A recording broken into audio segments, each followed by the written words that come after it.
Hello and welcome to trading pickup. आज का जो वीडियो बनाने का रीज़न है वो है कि अब सारे इवेंट्स ख़त्म हो चुके हैं। जैसा दिल्ली का इलेक्शन था वो आज रिजल्ट आ गया है और आरबीआई पॉलिसी फ्राइडे को डिक्लेयर हो चुकी है। फिर बजट भी डिक्लेयर हो गया है। तो ये सारे बड़े बड़े इवेंट्स सब खत्म हो गए हैं। अभी क्या होता है, अभी नेक्स्ट इलेक्शन सिर्फ नवंबर में है, वो बिहार में है। तो बीच में ऐसा कोई मेजर इवेंट नहीं है। तो जो जितने भी इकोनॉमिक कंडीशन है वो तो आते रहते हैं जाते रहते हैं, ग्लोबल ट्रेंड चलते रहता है क्योंकि यूएस फेड पॉलिसी है भी नेक्स्ट, ये सारी चीजें हैं। लेकिन इंडिया में तो ऐसा कोई बड़ा इवेंट है नहीं।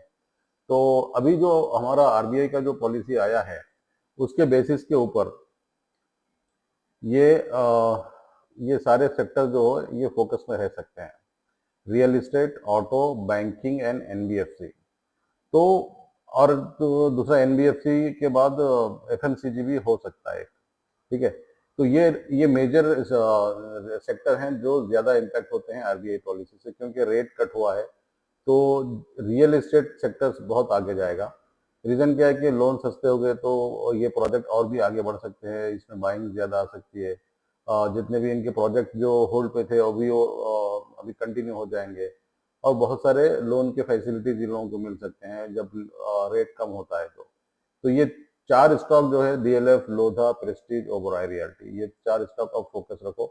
और ये अगले 2-3 महीनों में, और बहुत अच्छा करेक्शन भी हुआ है इन लोगों में, तो ये एक अपॉर्चुनिटी रहती है कि अगर आप इन्वेस्टमेंट का सोचते हैं तो ये एक अच्छी अपॉर्चुनिटी है ये सेक्टर में।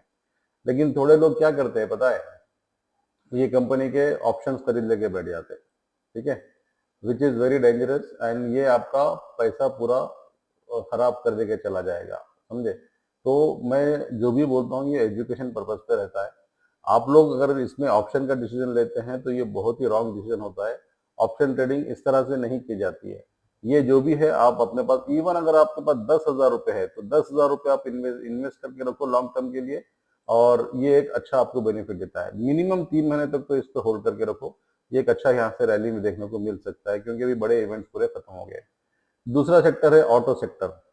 ऑटो सेक्टर जो usually electrical EV, electrical vehicles के लिए ज्यादा अभी डिमांड हो रहा है। तो ऐसे ऑटोमोबाइल सेक्टर जो वो ये सेगमेंट में काम कर रहे हैं, सोना, बीएलडब्ल्यू, टाटा मोटर्स, मदरसन सोम इंटरनेशनल, यूनो मिंडा, एक्साइड, ये 5 कंपनीज ऐसे हैं जो अच्छा परफॉर्म करने वाले हैं नेक्स्ट 3 to 4 मंथ्स में। ये आप अपने वॉच लिस्ट में रखकर, अगर आपके पास इन्वेस्टमेंट का कोई प्लान है तो ये कंपनीज में आप इन्वेस्ट का प्लान कर सकते हैं। और मेन थिंग तो जो है, जो भी है आपके इन्वेस्टमेंट एडवाइजर से बात करके आप इसमें काम कर सकते हैं। ठीक है। अभी मैं इन लोगों के चार्ट्स बताता हूँ। जैसे अब डीएलएफ है, मैं यहाँ पर डीएलएफ लेकर आता हूँ। डीएलएफ का, ये आपका डीएलएफ का चार्ट रहेगा। डेली का चार्ट देखना है क्योंकि अभी देखो ये एक दिन पहले बहुत अच्छा बेनिफिट दिया था। ठीक है, यहाँ से एकदम गैप अप ओपन हुआ था, फिर यहाँ पे क्लोज हुआ है, अब यहाँ पर रिजेक्शन हुआ है, ये सपोर्ट लिया है। तो कल अगर ये रेड लाइन के ऊपर मार्केट ओपन होता है तो ये हो सकता है यहाँ तक चला जाए। ठीक है, ये एक 778, फिर ये, अब बाकी तो पूरा आराम से इसमें काम हो सकता है। क्योंकि डीएलएफ आपके लिए वॉच लिस्ट में होना चाहिए। इन्वेस्टमेंट आपका डिसीजन रहेगा। फिर दूसरा है लोधा। लोधा तो मैं बहुत पहले से बोलता हूँ कि लोधा में अपॉर्चुनिटी बहुत अच्छी है। लोधा में उसमें कर सकते हो काम। लोधा में, ये लोधा है। देखिए लोधा एक अच्छा ब्रेकआउट दिया है कल, मतलब एक अच्छा पॉजिटिव क्लोजिंग है। अब यहाँ पर क्या है, ये इनसाइड कैंडल है। एक दिन पहले 5% नीचे था, दूसरे दिन 2-3% ऊपर आ गया। तो अब इसका सिचुएशन कैसी बनती है, अगर ये रेड कैंडल के हाई के ऊपर अगर ब्रेक करता है तो लोधा आप बाई कर सकते हो। ठीक है, ये यहाँ से आप उस पर इन्वेस्टमेंट करके रख दो। बहुत अच्छी कंपनी है, बहुत बड़े बड़े प्रोजेक्ट बॉम्बे में करते हैं, बहुत बहुत ज्यादा मार्केट कैपिटल है और अच्छी कंपनी है। ओबराय रियल्टी, बॉम्बे के पूरे मैक्सिमम मॉल्स वगैरह ओबराय रियल्टी की है, आप वो कर सकते हो। तो ये 3-4 सेक्टर आप आराम से देखकर इसमें आप अपना इन्वेस्टमेंट प्लान कर सकते हो। ठीक है, ये हो गया जो सेक्टर्स में आप इम्पैक्ट होगा आरबीआई रेट कट की वजह से। ये 3 सेक्टर है, 4 सेक्टर है, real estate, auto, banking, NBFC. Banking NBFC का मैं बताऊंगा नहीं, आप लोग ये इसमें ये प्लान करके इसमें आप अपना इन्वेस्टमेंट का प्लान कर सकते हो। और दूसरा ये है कि अब यहां से निफ्टी का क्या मामला रहेगा। अब मैं निफ्टी का यहां से बताऊंगा। पहले हम क्या करेंगे, वीकली टाइम फ्रेम में जाएंगे। ये वीकली टाइम फ्रेम है, राइट।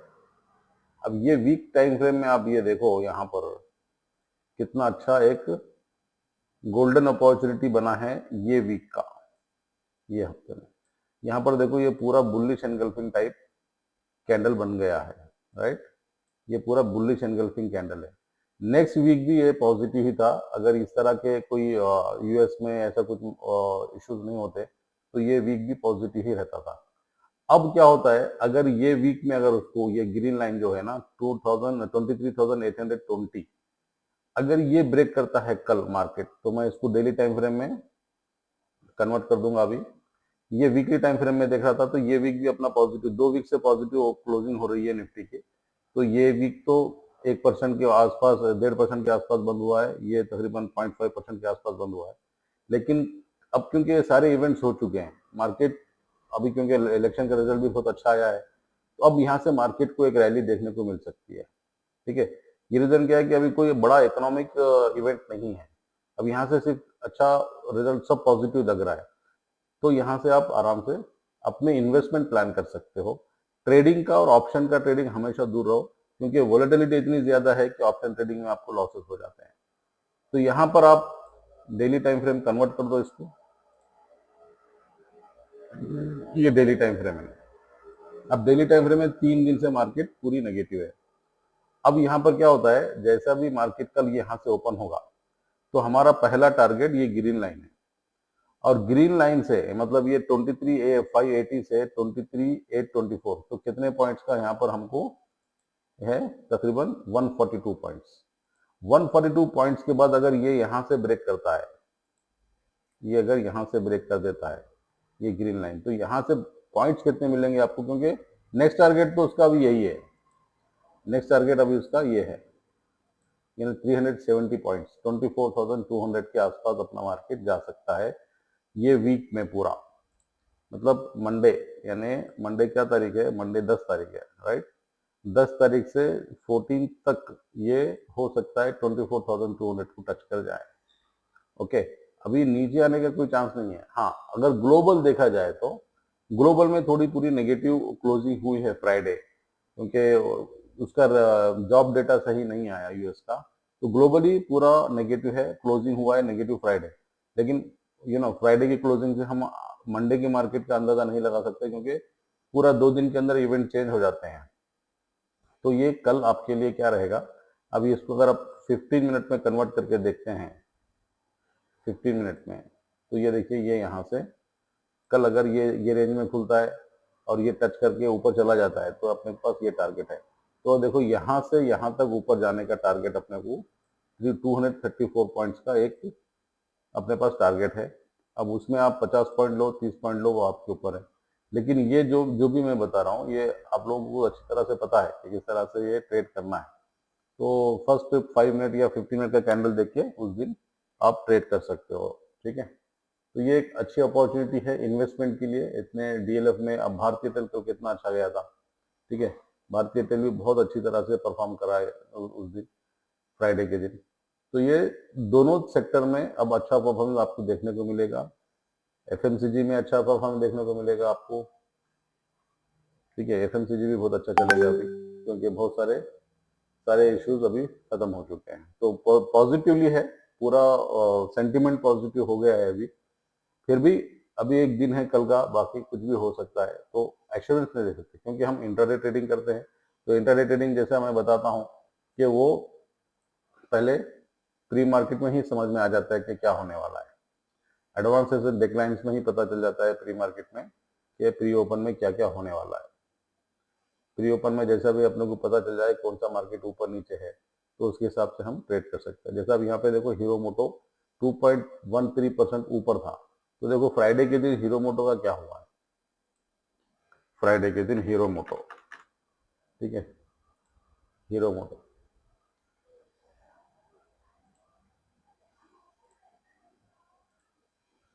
ये फ्राइडे का था, इतना बड़ा गैप मिला है।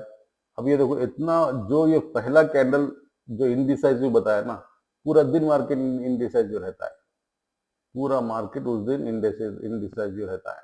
यानी देखो, ये देखो, उसी के आसपास घुमा है मार्केट।